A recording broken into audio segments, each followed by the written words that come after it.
Brought to you by NBC bearing, भारताची पहिली bearing उत्पादक। शिवसेनेचे नेते आमदार मनीषाताई कायंदे आपल्यासोबत आहेत। ताई, आज दादरमध्ये कबूतरखान्याच्या शेजारी जैन धर्मियांचं एक मोठं आंदोलन झालं। BMCने जे काही कारवाई केलेली होती त्यानुसार त्या कबूतरखान्यावरती एक शेड उभारण्यात आलेला होता, ताडपत्रे टाकण्यात आलेले होते। मात्र आक्रमक भूमिका घेत जैन समुदायातील सगळ्या लोकांनी ते ताडपत्रे उचकटून काढण्याचा प्रयत्न केला, बांबू सुद्धा तोडून काढण्याचा प्रयत्न केलेला आहे।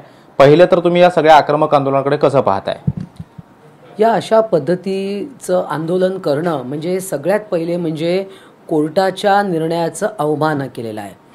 त्यामुळे खरं तर गुन्हा दाखल करायला पाहिजे, परंतु भावना आणि वास्तव यामध्ये फरक आहे। खरं तर कबुतरांची विष्ठा, त्यांची पिसं यामुळे अनेक रोगराई पसरतात, हे सिद्ध झालं आहे। हा विषय धार्मिक नाही, हा विषय सायंटिफिक आहे, मेडिकल आहे, पब्लिक न्यूसन्स आहे। काल मुख्यमंत्र्यांकडे बैठक झाली, त्याच्यानंतर लोकांनी किलोनी किलो धान्य सगळीकडे फुटपाथवर टाकायला सुरू केलं। काय अधिकार आहे तुम्हाला? कोणालाही अन्य धर्मीय लोक पण काही लोक टाकतात, परंतु त्यांना अज्ञानापोटी त्याचं गांभीर्य कळत नाही आहे। काही लोक मृत्युमुखी पडलेले आहेत। मग त्यांच्या जीवाला, कोणाच्याही जीवाला धोका होत असेल, उद्या तुमच्या घरातला माणूस जर का या रोगाने मेला तर तुम्ही अशाच प्रकारचं करणार आहात का? आणि जो काय धुमाकूळ हा जो आठवडाभर चालू आहे तिथे कबूतरखाना दादर येथे, खरं तर कबूतरखाना कोणी निर्माण केला? माणसानी। तो कुठल्या कायद्याच्या कक्षात कुठला कबूतरखाना झालेला नाही। जे मुंबईत म्हणतात की 51 का 58 कबूतरखाने, ते मॅनमेड आहेत, आपण तयार केलेले आहेत। एखादा किराण्याचं दुकान आहे, एखादा वाणी तिथे आहे, लोक त्याच्याकडनं 10 रुपये 12 रुपयाचं काहीतरी घेतात, धान्य टाकतात, चालू पडतात। पण त्या फुटपाथवर तो एक पब्लिक न्यूसन्स आहे। ठिकठिकाणी हे चालू आहे मुंबईमध्ये। मग मला एक सांगा की जिकडे ते जैन मंदिर आहे, अनेक ठिकाणी जैन मंदिर, देरासर आहेत, तिकडे तुम्ही पिजन नेट का लावले आहेत? तुमच्या मग देरासरमध्ये तुम्ही एक जागा प्रोव्हाइड करा, तुमच्या मंदिरात जागा प्रोव्हाइड करा की तिकडे येतील आणि देतील। तर हा अत्यंत गंभीर विषय आहे आणि कुठेतरी मुख्यमंत्री पण त्याला बळी पडले असं म्हणायला पाहिजे, कारण काल कोर्टाने, शेवटी हा सबज्युडिस मॅटर आहे, अजून उद्याची पण एक महत्त्वाची तारीख आहे।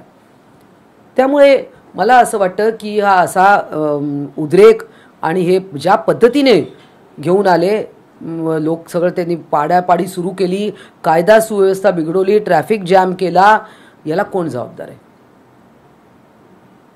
हे सगळं आंदोलन झालं, लोकांनी आक्रमक भूमिका घेतली, ह्याची व्हिज्युअल्स आहेत। जैन धर्मीयातलं म्हणजे त्या मंदिरातमध्ये असणारे जे काही ट्रस्टी मंडळ आहेत, धर्मगुरू आहेत, ते स्वतः त्या व्हिज्युअल्समध्ये दिसत आहेत, प्रतिक्रिया देत आहेत। तरीही मंगलप्रभात लोढा तिथे भेट देतात आणि म्हणतात की या ट्रस्टची एकही लोक तिथे नव्हती, त्यांच्यापैकी कोणी नाही, बाहेरची लोक आलेली होती आणि त्यांनी हा गोंधळ घातला। एखाद्या मंत्र्यांकडनं अशा प्रकारचं वक्तव्य हे अशोभनीय आहे। तिकडे ती मंडळी होती। आता त्या प्रत्येक आंदोलनकर्त्याचं तुम्ही आय कार्ड चेक करणार आहे का? की ते ट्रस्टी आहे का? ट्रस्टमधली लोक जाहीर करा मग तिथे ट्रस्टी कोण कोण आहेत। मुळात म्हणजे ते जे जैन मंदिर आहे तिथे सुद्धा त्यांनी मग जाळ्या का लावलेल्या आहेत? तुम्हाला आतमध्ये तुमच्या मंदिरामध्ये, घरांमध्ये मग तुम्ही सगळीकडे पिजन नेट किंवा बर्ड नेट का लावलेले आहेत?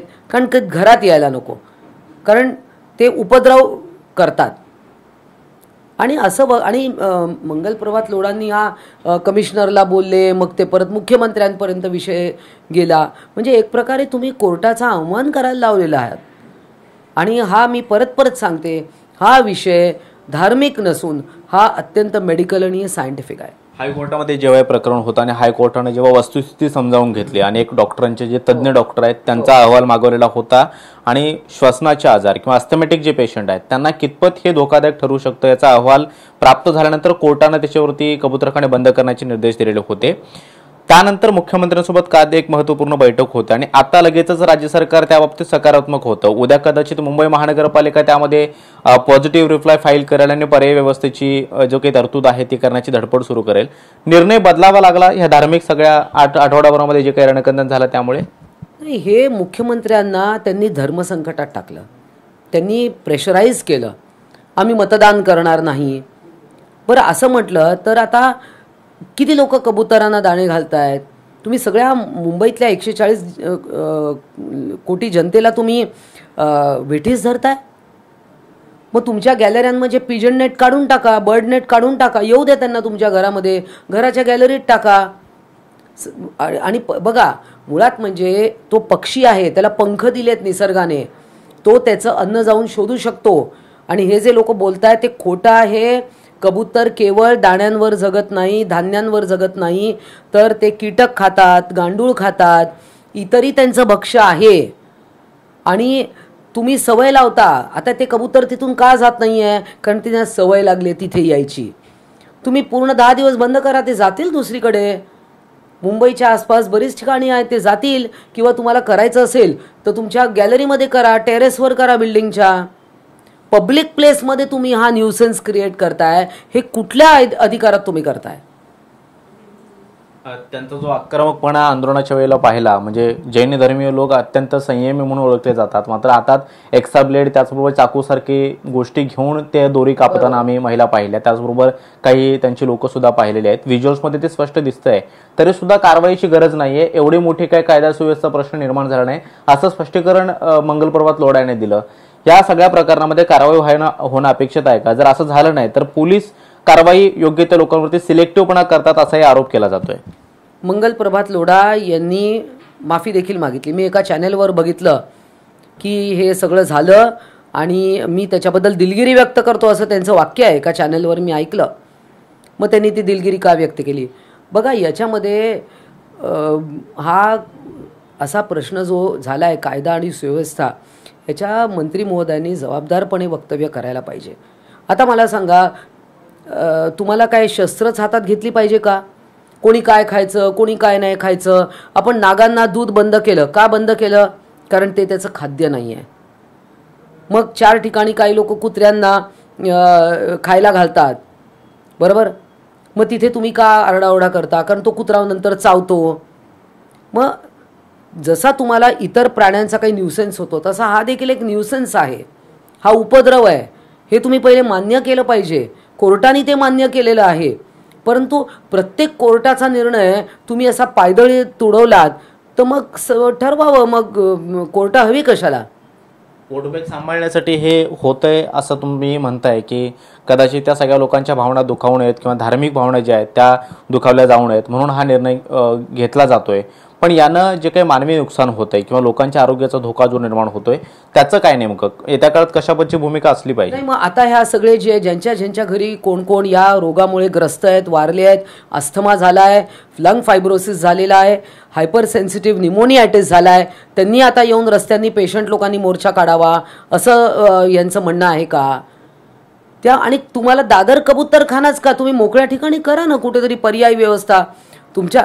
मग मला सांगा, पतंग महोत्सवमध्ये इतके पक्षी मरून पडतात, त्यांना उचलायला तिकडे मग ॲम्ब्युलन्स असतात, त्यांना ट्रीटमेंट, कोणाचा पाय पंख तुटतोय, कोणाची मान कापली जाते त्या मांज्यामुळे. मग त्यावेळेला आपला धर्म कुठे जातो? त्यावेळेला मग कोरोनामध्ये आपण नाकाला पट्टी का लावली? कारण तो जीवाणू जंतू आपल्या नाकातोंडात जाऊ नये आणि आपल्या शरीरात जाऊ नये म्हणून आपण मास्क लावले. मग त्याही जंतूला जाऊ द्या ना आतमध्ये. मग जसा या कबुतरांपासून हे जे झुनॉटिक डिझीज स्प्रेड होत आहेत, मग हे जाऊ द्या. मग ते कोरोनालाच कशाला थांबवायला पाहिजे होतं आपण? राज्याच्या राजकारणात सध्या प्राणी आणि पक्षावरून राजकारण सुरू आहे. म्हणजे कोल्हापुरातल्या माधुरी हत्तीनेबद्दल जे काही राजकारण झालं त्याला सुद्धा आता सकारात्मक राज्य सरकार झालंय. दुसरीकडे कबुतरांचा विषय होता तो 8 दिवस गाजला आणि त्याला सुद्धा आता सरकार राजकारण होतंय. प्राणी पक्ष्यांच्या बाबतीत जे काही राजकारण होतं, दोन्ही बाबतीत सरकारला नमती भूमिका घ्यावी लागली असं वाटतंय. बघा, त्या धार्मिक भावना, लोकांच्या धार्मिक भावना जपण्यासाठी हे सगळं केलं जात आहे. ते दुर्दैव आहे, हे दुर्दैव आहे. खरं प्राणी प्रेम, तुम्ही कावळ्यांना फरसाण खाऊ घालता, ते त्याचं खाद्य आहे का? नागाला दूध पाजायचं लोकांनी बंद केलं ना, तेव्हा कोणी मग वोट बँकची धमकी दिली नाही की आम्ही नोटाचं बटन दाबू म्हणून. जे लोक नागाची पूजा करतात त्यांनी असं कधी पावित्रा घेतला नाही की आम्ही नोटाचं बटन दाबू. त्यामुळे हे अशा पद्धतीनं राजकारण करणं चुकीचं आहे. आज मुंबईसारख्या शहरामध्ये गंभीर समस्या आहे, त्यासाठी लोकांनी जनआंदोलन केलं तर समजू शकतो. पण हे काही ठराविक लोकांच्या भावना, बरं तुम्ही द्या ना, कबुतरांना खायला द्या, काही डेझिग्नेटेड प्लेस करा. भर वस्तीमध्ये. बरं तो कबूतरखाना कसा तयार झाला? ती पाणपोई होती. आत्ता 30 तारखेचा जो कोर्टाचा निर्णय झाला त्यामध्ये 6 नंबरच्या पानावर तुम्ही वाचा की ती एक पाणपोई होती 1933 साली. नंतर तिकडे हळूहळू लोकांनी ते दाणे टाकायला चालू केलं आणि त्याचा आज एवढं रौद्र स्वरूप ते धारण केलेलं आहे. तो हलवता येईल ना. मला एक सांग, कालचा मी तुम्हाला एक व्हिडिओ दाखवते.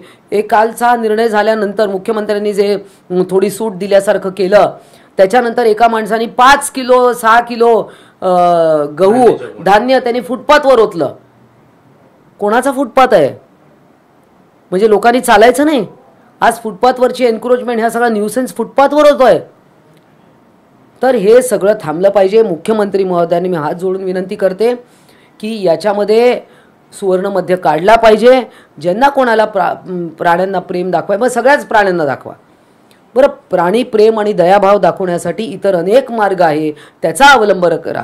परत सांगते मी, यांना पक्ष्यांना पंख दिलेले आहेत. ते मरणार नाही. ते जाऊन कुठेतरी त्यांचं ते आता तिथे का मरून पडतायत? कारण ते तिथे दाणे शोधतायत. बंद केल्यामुळे त्यांना ती सवय लागली आहे. ती सवय जायला वेळ लागतो. तसं हळूहळू ती जातील ती. परंतु हे अशा पद्धतीनं कोर्टाचा अवमान, कंटेम्प्ट ऑफ कोर्ट आहे हा. अगदी शेवटचा प्रश्न. तुम्ही म्हणालात की प्राणी पक्षी जन्माला येतो तर निसर्गाने त्याला स्वतःचं खाद्य शोधण्याची ताकद आणि क्षमता सुद्धा दिलेली आहे. एरवी अनेक राजकीय आंदोलन आम्ही वेगवेगळे पाहिलेले आहेत. म्हणजे अगदी तुम्ही छोटासा पुतळा जरी जाळला तरी सुद्धा तुमच्यावरती गुन्हे दाखल होतात. यावेळेला आता आपण पाहिलं की अगदी आक्रमक असं त्यांचं आंदोलन झालं आणि अगदी गर्दी असेल किंवा मग जे बीएमसीनं हायकोर्टाच्या आदेशानं जी काही कारवाई केली होती ती सुद्धा पूर्णपणे तोडून काढली. हायकोर्टाच्या आदेशाचं उल्लंघन एक प्रकारे झालेलं आहे. पोलिसांनी गुन्हा दाखल करायला पाहिजे का? आणि जर गुन्हा दाखल झाला नाही तर चुकीचा संदेश जाईल का? नाही, गुन्हा दाखल केला पाहिजे. आणि स्वतः मंत्री महोदयांच्या समोर हे सगळं घडलेलं आहे. मग आता काय करणार?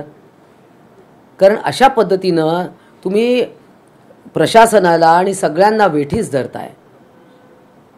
म्हणजे माझ्यासारख्या व्यक्तीला तरी ते पटणार नाही. पण त्यामुळे पोलिसांनी भूमिका त्यांची निभवावी. कारण उद्या लोक जातील ना कोर्टात. कोर्टाच्या निर्णयाचा अवमान झाला म्हणून जातील लोक कोर्टात. मग तेव्हा काय करणार? खूप खूप धन्यवाद ताई. तर आपल्यासोबत मनीषाताई कायंदे होत्या आणि त्यांनी सुद्धा कबूतरखान्याच्या अनुषंगाने जी काही त्यांची भूमिका आहे ती स्पष्ट केलेली आहे.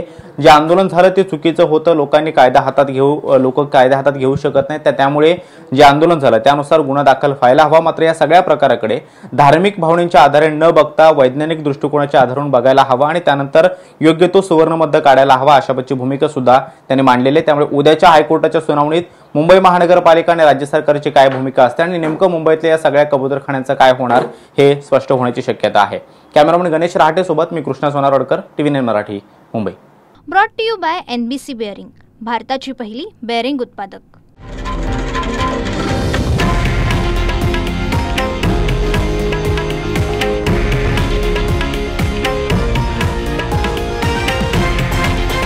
हे आहे देशातील नंबर 1 न्यूज नेटवर्क आणि आपण पाहत आहात TV9 मराठी, एकमेव.